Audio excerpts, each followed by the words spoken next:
Doodle Woods, you look at that. It's Wario Land 4. Hello and welcome back to Wario Land 4. Yes, it's the best intro I could think of. On the last episode, we began the Topaz Passage, the Toy Passage, to reference last episode. A passage of fun and games. And in this episode, we're going to finish the Topaz Passage and put an end to fun and games once and for all. So sorry about that. Let's begin. Doodle Woods. So the kind of gimmick of the entire Topaz Passage is each level has its own unique gimmick that we'll never see ever again, and also that they have weird, interesting aesthetics. This one being kind of cardboard construction stuff and crown drawings, and also, I guess, the lady from Palm Tree Paradise who is going to say something to us at the beginning of the level, even though there isn't a backing vocal track for the rest of the song. But the gameplay gimmick is this guy, the metaphorical elephant in the room, because he's actually the pig in the room. Hoggus, a ghostly artist who's going to harass us for basically the rest of the level with his drawings. Just a tortured soul wanting to show off his art, show off his cool OCs, flying pig, real original, and more actually original, pig snail. I don't know if like that's like some kind of Japanese joke or something, because I don't get it. Like flying pigs, got it, get it, good, but pig snail, not so much. So something you could potentially do is Hoggus could create one of those flying pigs. You could jump off of it, and I think you might be able to get the clearance to get up there. I've tried doing that a bunch, and I don't know if I've ever been successful, but I wanted to mention it here because I've tried it a whole bunch, and it feels like something you should be able to do. There is a way there's an alternate way you're intended to get up there. I don't know why I waited for this pig snail, because I was like, oh, I'm gonna kill it. But we don't really need to worry about it. As long as we dodge them, we're good, because it's not like they're going to drop any spoils for us because they're respawning enemies. So we just need to stay clear of their way, stay clear of Hoggus, and we'll all be good. Even though Hoggus is just here to have a good time, he wants to show us his cool OCs. And I mean, they are pretty cool OCs, you know. A flying pig has a sharp nail coming out of its head, and one of them's a snail, which rhymes with nail. Which, hey, good job, Hoggus. I'm into it. What I'm less into is me doing this puzzle incorrectly. So here we have a screen wrap rolling puzzle. We saw screen wrap back in 40 Below Fridge, but we didn't have a rolling puzzle like this. I also didn't mess it up this bad. This puzzle is actually more like a puzzle in Wario Land 3 in Sea Turtle Rocks. There was a rolling screen wrap puzzle where you go through a couple rooms and can't escape until you like roll to the right area or whatever. And this is much the same way. We can't actually escape this place until we finish rolling, and there's no way to stop rolling except at the very beginning like that. So once you get into that, you have to interact with the thing to be able to escape. And we'll go ahead and bounce off you and come up here and collect our spoils, because we are not full up on hearts yet. And I would actually like to find a not a heart container. I don't think there's a heart container in this level. Heart container being what I'm calling the full heart box. The ones that are the hearts that are in boxes that bring you to full. I'm calling them heart containers as opposed to just the normal floating hearts.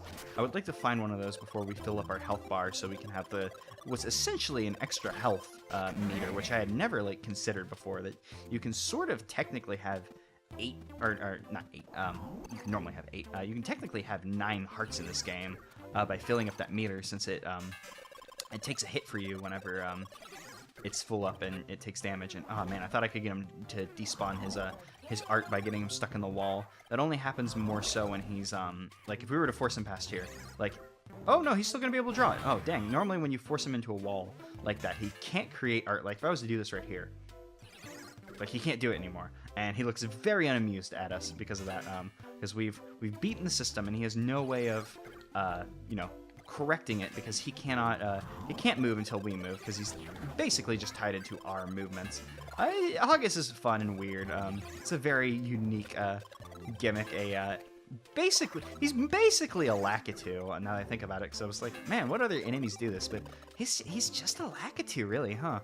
He's a Lakitu with interesting flavor to him.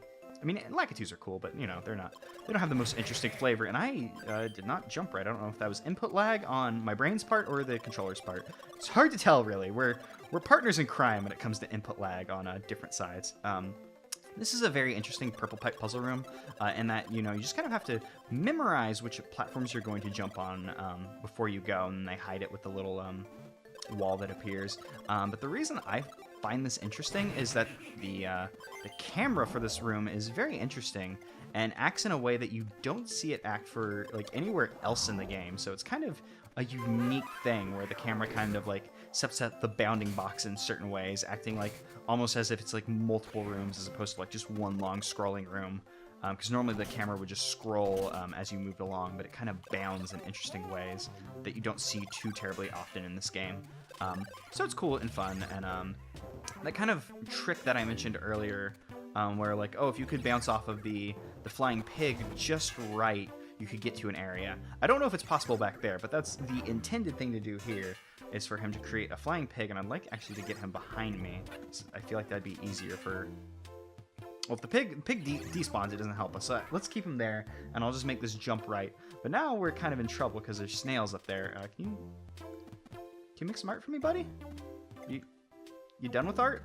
Oh no, it's probably because there's those two snails on screen. He probably couldn't create any more art. He probably has like a limit of 2 to stop like game's RAM from like doing a bad.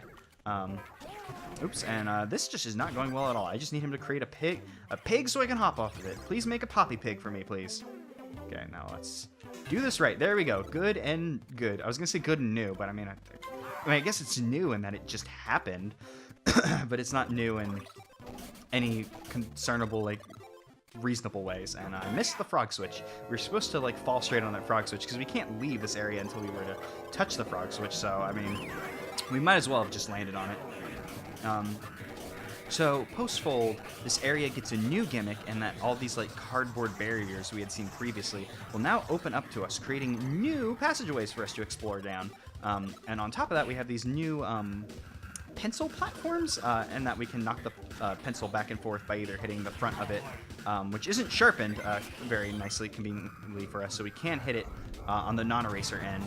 The tip is what a normal person would say, the tip of the pencil.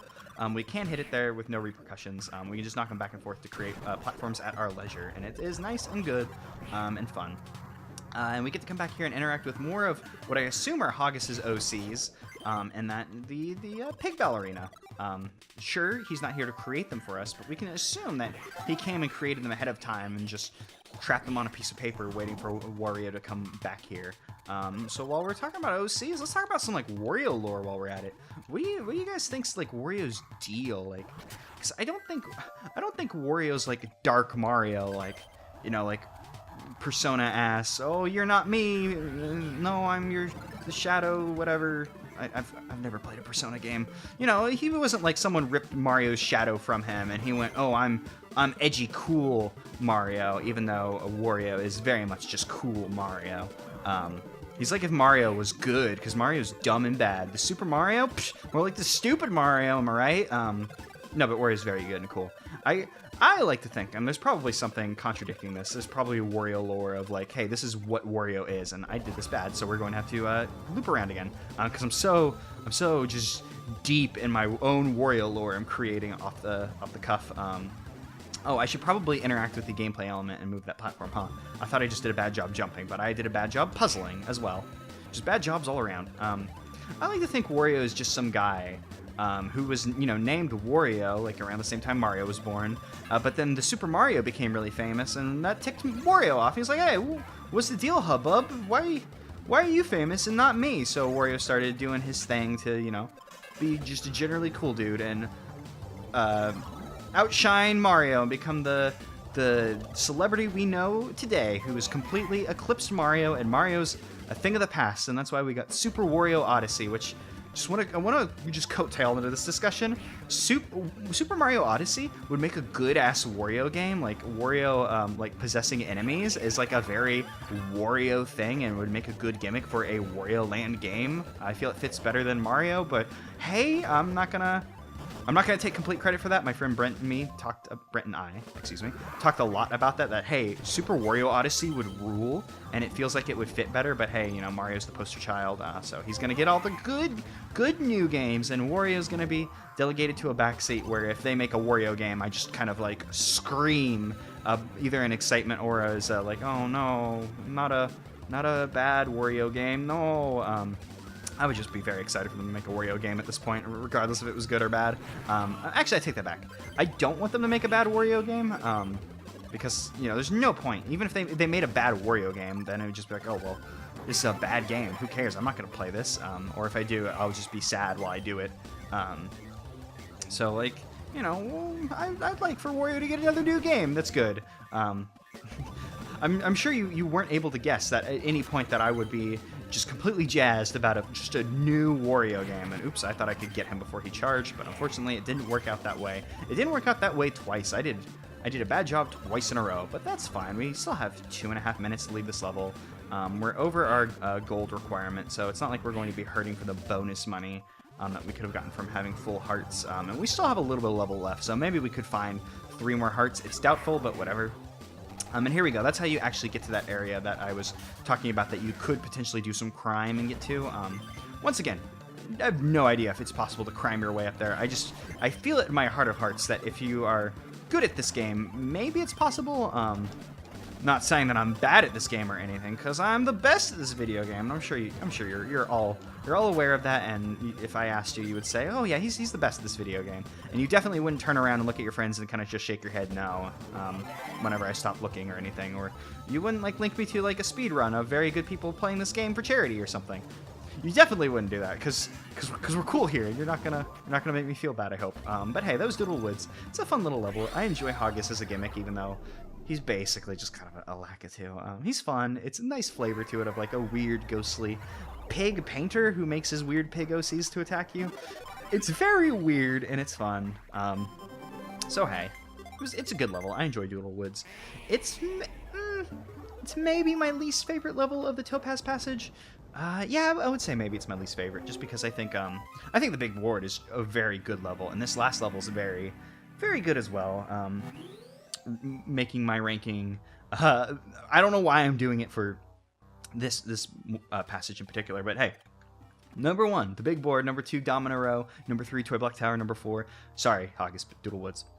And hey, last level, Domino Row. Now, Domino Row has a very interesting gimmick to it. I mean, they're all interesting, and I tend to lean on the word interesting a lot when it comes to describe things, because basically it's just like, oh, do I think it's cool? Okay, it's interesting. Do I think it's boring? Then it's boring. But hey, this is actually kind of neat.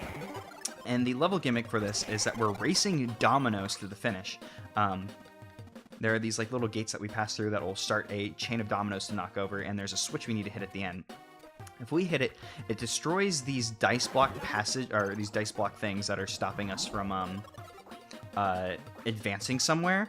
And if the and there's also those crystals were only active while the dominoes were switched. I didn't realize that. I guess that's the thing we'll have to be on the lookout for, if crystals can stop being active while once you hit the switch. But typically you're going to want to hit, well, typically, you're always going to want to hit the switch. There's no instance where you would want to avoid the switches. And actually, I'm just going to go ahead and break these, because maybe there's something cool in there. And I guess I'm Springy Wario now.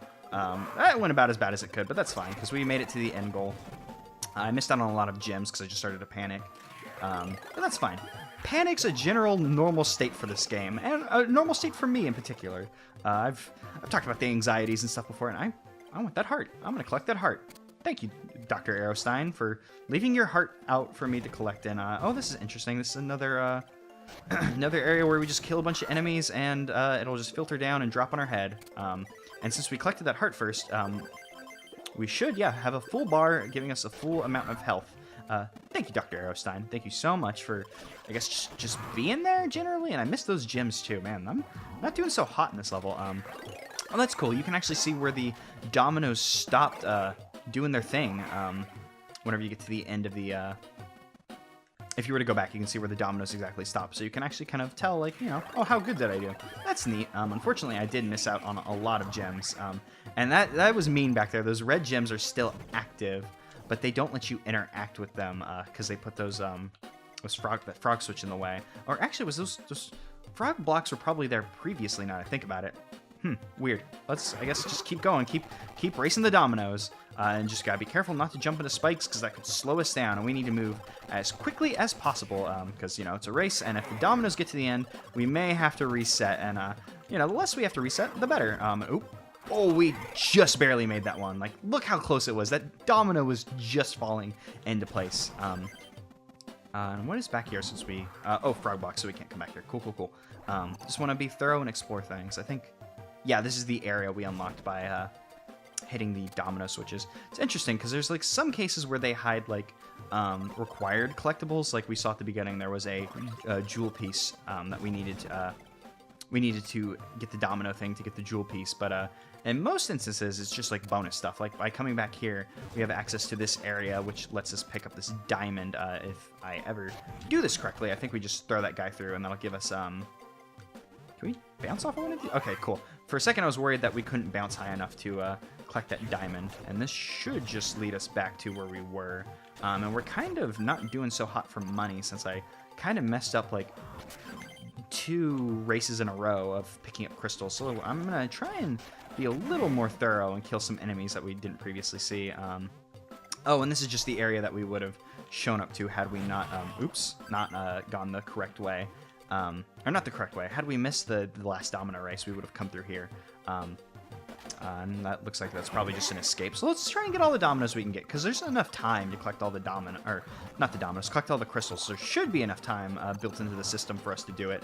And I don't care about that clam guy, so let's continue on. Let's go ahead and come up here, and I don't know if we're going to have enough time, so I'll come back for the jewel box, jewel chest. Ooh, there's crystals. Let's go for it. Let's be greedy, because that's what Wario likes. We can always reset if I mess up, so let's just be fast, and we'll do good. I'm actually starting to panic a little bit, even though we should have plenty of time. Like, look how many layers there are for those dominoes to go through. We're sitting good in the hood.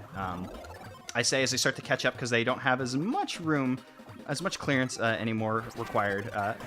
Started to panic there and started to kind of like panic, slur my words, but that's fine. We got most of the jewels. We're starting to get a bit closer to our goal. We might be pushing it just a little bit here, and I'm going to go ahead and just kill these enemies, even though they kind of drop a pittance for us, and could go bad because we could potentially get hurt and lose out on a 50 gold bonus for each heart at the end of the level. But hey, it's fine, it's cool, it's good. We still have 1,000 gold waiting for us in the form of jewel boxes, 1,500 total, including the jewel boxes, if we include the compact disc.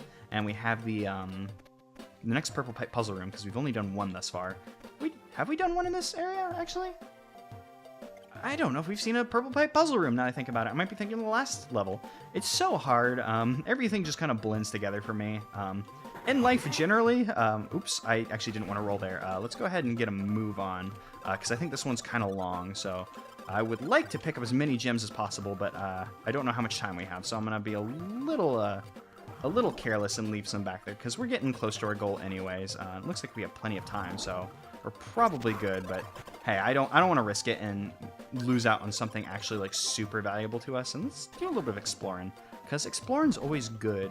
I'm guessing though all of the gems back here have shifted into being translucent and won't allow us to collect them.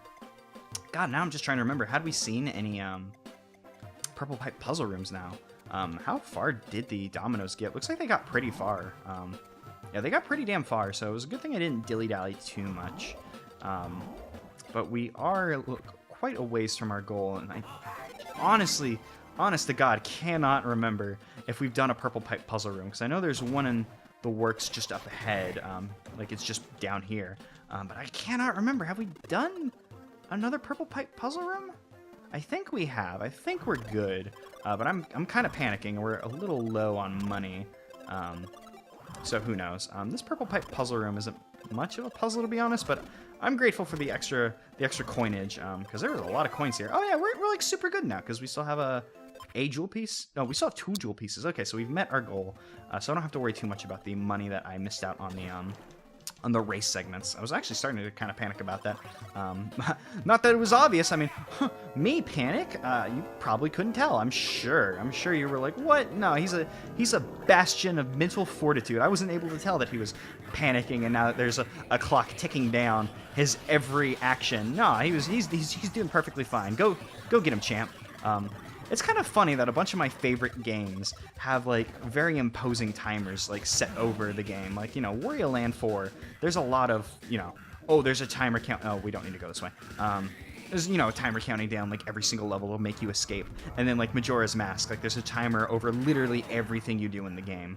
And you could mess up. Majora's Mask makes me feel less bad, though, because it's quite a long timer. And it's pretty easy you know, if I were to, like, mess up, like, you know, having to do things over again generally isn't too bad. Like, if you're in the middle of a dungeon, it could be bad, but I played enough of that game that I don't get that, like, general anxiety anymore. This one, I still cut it pretty close from time to time, especially since there are higher difficulties that we'll be playing on in the future. But we're good for we're good for the most part. We can actually bounce up here and get those red gems we saw earlier. I guess that's the point. I thought we had to pick those up earlier, and I thought they were just taunting us. But nope, they were there to collect the post fold. Thanks, game, for not being a complete jerk with those. So now we can escape. But as you've noticed, we have everything but the Keyser. And I said that like that was like a thing, but we were able to see the Keyser from the beginning, and I just literally forgot where the Keyser was. I was like, it's somewhere over here. But I had forgotten that it was just literally at the beginning and not like in something that we couldn't see into the post fold, which is a bad on my part. But hey, now we have everything. Oh no, we are missing a jewel piece. Hopefully it is also in this area. Otherwise, we are in trouble. I mean, it has to be here. We've seen everything in the level. We've done both purple pipe puzzle rooms. I'm not 100% sure. I'm like actually kind of stressing out if we missed that purple pipe puzzle room. So I think I am going to just check after we finish this level if we did, because I think it was the one with the with Dr. Aerostein and the water filter Harryman. I feel like that might have been last level as well. So I'm not 100% sure. And what is going on here? Okay, so there's the jewel piece. So we're good on that aspect, but why do we have a rock? What is going on here? I have no idea. Let's collect this, and we're close to the end of the level, so we don't have to worry too much about just getting like completely screwed. But I'm not exactly sure what's happening here, and why do we have a rock? What's the point of the rock? Can we even do anything with the rock? I'm not. Okay, well that was interesting. I missed one of those crystals. I think we're good.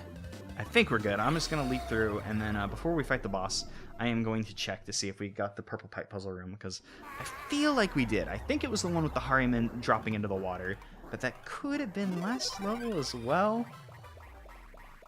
No, we definitely did. I can remember 4 purple pipe puzzle rooms. There was the one with the rolling, the one with the hidden platforms behind the disappearing thing, the Harryman water thing, and whatever we just did in that last one. I don't remember what that last one was. Oh, that last one we had to just hit switches as we went up. So yes, we did get all the purple pipe puzzle rooms, and I've just kind of been like panicking and ranting for no purpose. That's cool. That's cool and good.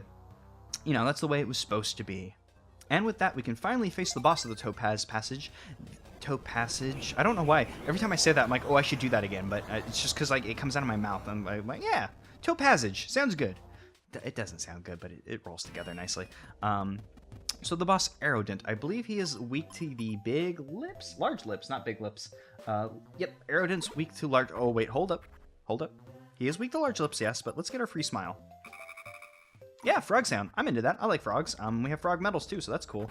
God, I love that the boss doors kind of are flavored for each of the bosses. Like this one's kind of like a place, like kitty door kind of thing going on, which fits the boss Aerodent, who is a weird ghostly rodent thing and a floating teddy bear.